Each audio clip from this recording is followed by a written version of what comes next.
Pêncî siyasetvanên Kurd ji bo agahiş Öcalan were sendin li Amedê dest bi çalakê birçîbûnê kirin. Siyasetvan dibêjin şeva hewla derbeyê derbekar êrişên grava îmraliyê jî kirine û pevçûn derketiye ku niha derbarê jiyana Öcalan da metirsiyek mezin heye. Di grevê de 5 parlamenterên HDP jî hene. Yek ji wan jî Birazya Abdullah Öcalan dilek Öcalan e. Ew dibêje heta ku encemek êrînî bi dest nexin dest ji çalakî bernadin. Yan ji heyet, yan ji malbat, yan ji parêzer nikarin bi hevdîtin bi serokatîra çêbikin.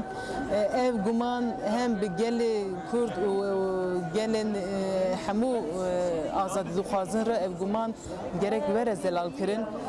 Ji bo wî ku em dixwazin rojkî berê em li îmraliyê hevdîtinek çêbikin û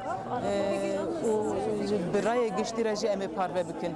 Parlamenter Ferhat Encî jî ket grevê û bang li gel kir da ku piştgiriyê bidin çalakiya wan. Sîhaliya neçitin gel wî hevdîtinekî nebînitin em deş vê çalakiyê nabînî naberdin heya ku dawiyê ku em ê vê çalakiya xwe bidin domandin.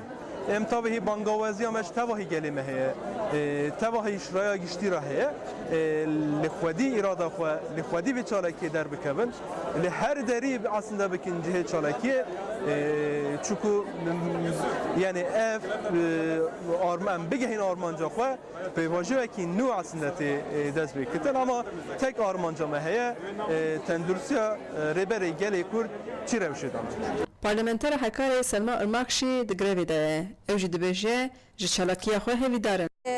Heta ku encam bêgirtin jî em ê berdewam bikin. Bo vê yekê bi hêvîdariya ku em encamê bigirin me dest bi vê çalakiyê kir.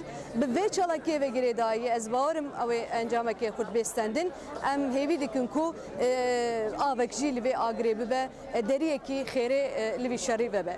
Hêja Mîrxistinê ku di sala 2012 de bi sedan girtiyên PKK û keçekê di girtîgehê de ji bo tecrîda ser Öcalan rabe û ji bo mafê zimanê Kurdî were dayîn ketibûn greva birçîbûnê ku ew grev 68 roj dewam kiribû.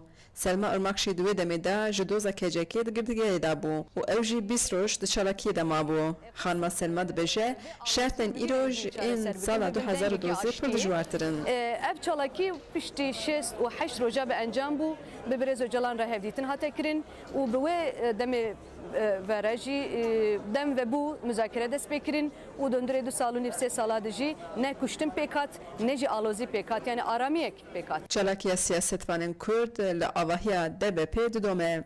Xecican Farqîn, Dengê Amerîka, Amed.